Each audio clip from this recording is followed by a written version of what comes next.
aranceles, violencia, problemas de grupos de narcotraficantes, indocumentados. ¿Qué más hemos escuchado dentro de ese discurso? ¿Qué otros pretextos a través del discurso para disfrazar ese injerencismo? Soy Paola Aimé, artista interdisciplinaria, docente, investigadora, y quiero compartir con ustedes algunas reflexiones acerca del injerencismo y sus cómplices. Las 13 colonias del norte que hoy conocemos como Estados Unidos de Norteamérica, en un inicio fueron pobladas por colonos extranjeros que se dedicaron mayoritariamente a la agricultura. Sin embargo, conforme fue avanzando el tiempo y con la llegada también de la industrialización y sobre todo de la industria armamentista, Estados Unidos necesitaba de algo que su subsuelo carecía. Tenía muy poquito, minerales. Y así empieza también una larga historia de injerencismo. Eduardo Galeano en 1970 escribe un libro llamado Las venas abiertas de América Latina, en donde hace un reencuentro histórico, pero nos cuenta esa otra historia, esa que había querido ser ocultada por quienes dominaban, por quienes ostentaban los poderes. La historia de los que han sido vencidos, de los que han sido explotados, de los que han sido perseguidos. La historia de una América Latina que ha sido saqueada. A lo largo de sus páginas nos va compartiendo una serie de sucesos que no se los inventó. Fue un proceso, fue un trabajo de investigación ardua, con documentos no nada más que vienen de archivos latinoamericanos, sino también de historiadores y archivos norteamericanos. Ahí nos cuenta, por ejemplo, que en albores, en los festejos de la llegada del hombre a la luna, en 1969, quienes organizaron estos viajes hacen unas declaraciones a la prensa internacional que nos daban pie a este análisis. Esas declaraciones mencionaban que querían hacer una estación espacial para observar y experimentar todas, ¿sí? Esa fue la declaración, todas las riquezas de la Tierra. Y mencionaron a los yacimientos de petróleo aún desconocidos y a las tierras ricas en minerales. Es así como Eduardo Galeano va haciendo también un análisis de muchas casualidades, en donde los golpes de Estado en Latinoamérica están relacionados con la llegada de empresas norteamericanas dedicadas a la explotación y al saqueo de los recursos minerales. Pues pasaron unos 30 años casi para que Galeano también sacara otro libro titulado Patas Arriba o La Escuela del Mundo al Revés, en donde ironiza muchas actitudes llevadas a cabo por los gobiernos neoliberales de las últimas décadas, en donde premiaban a quienes cometían actos de corrupción, de violencia, de persecución, y perseguían a quienes luchaban por la justicia. En ese libro nos comparte un dato también muy importante. En 1996, el Departamento de Defensa de los Estados Unidos hace una declaración escalofriante.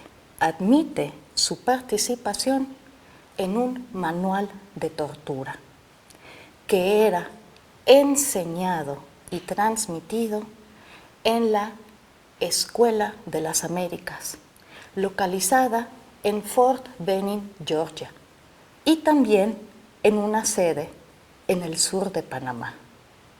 Ahí se adiestraban a militares que conformaban los gobiernos de las dictaduras latinoamericanas y se les adiestraba en técnicas de sometimiento, de tortura, y ellos lo llaman un pequeño error.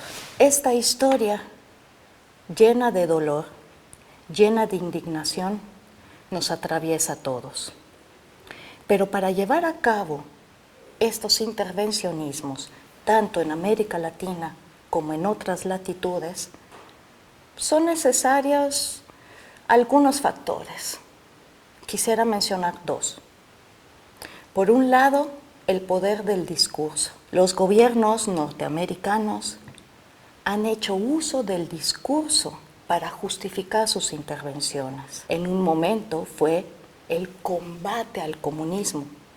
No importaba qué fuera el comunismo, no importaba saber qué está detrás y qué promulga el comunismo. El comunismo es malo, de facto, y hay que combatirlo.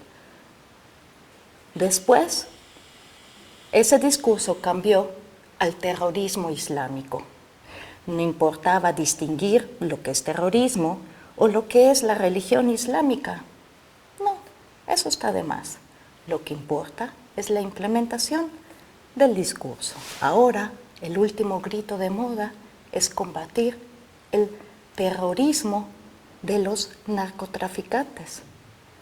No importa analizar cómo opera el narcotráfico, mucho menos importa analizar el problema de las adicciones.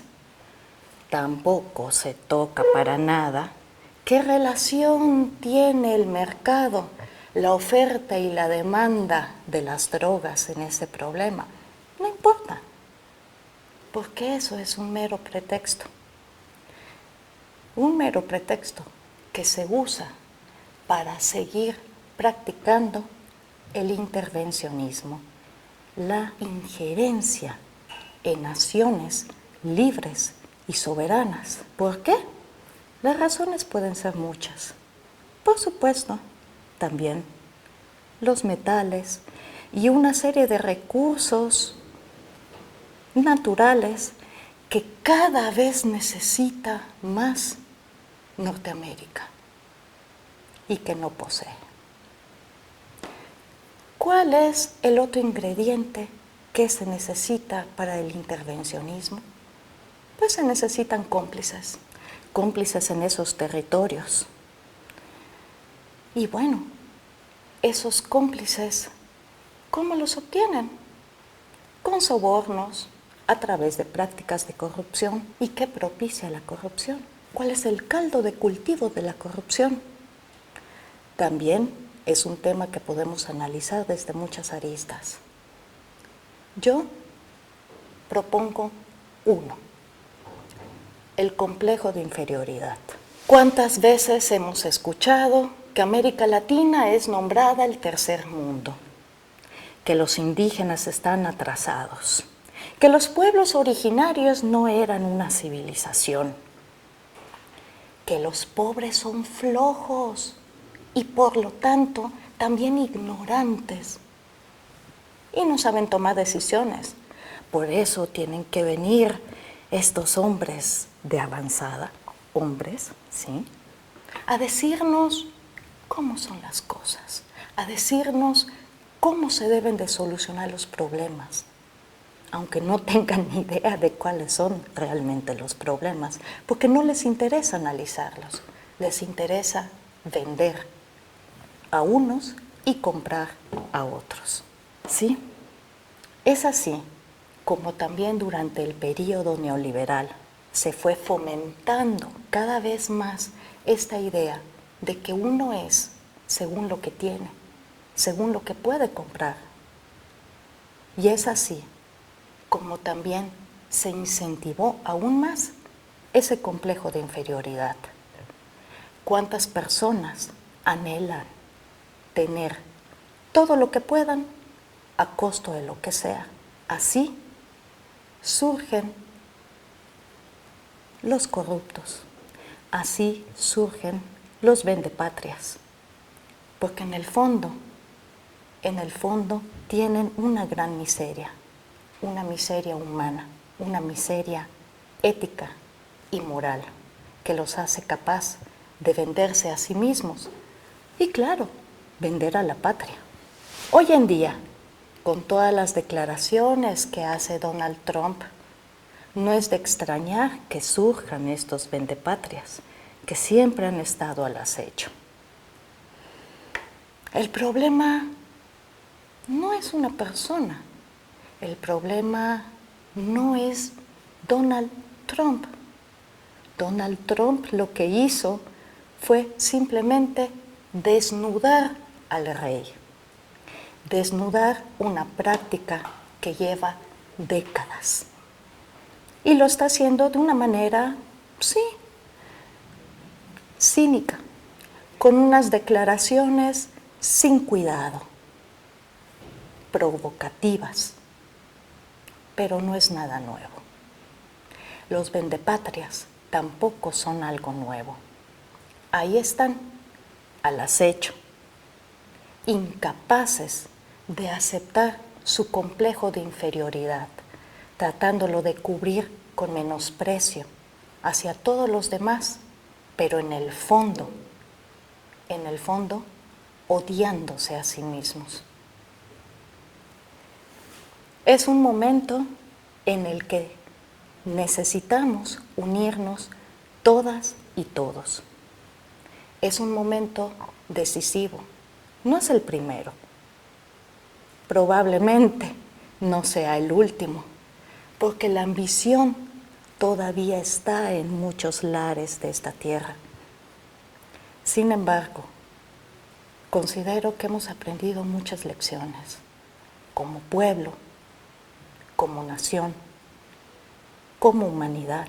Hoy, más que nunca, nos necesitamos. Los cobardes, los vendidos, los corruptos, los miserables, que se queden solos. Afortunadamente, son los menos. El rey va desnudo, pero nosotros, el pueblo, estamos más fuerte que nunca.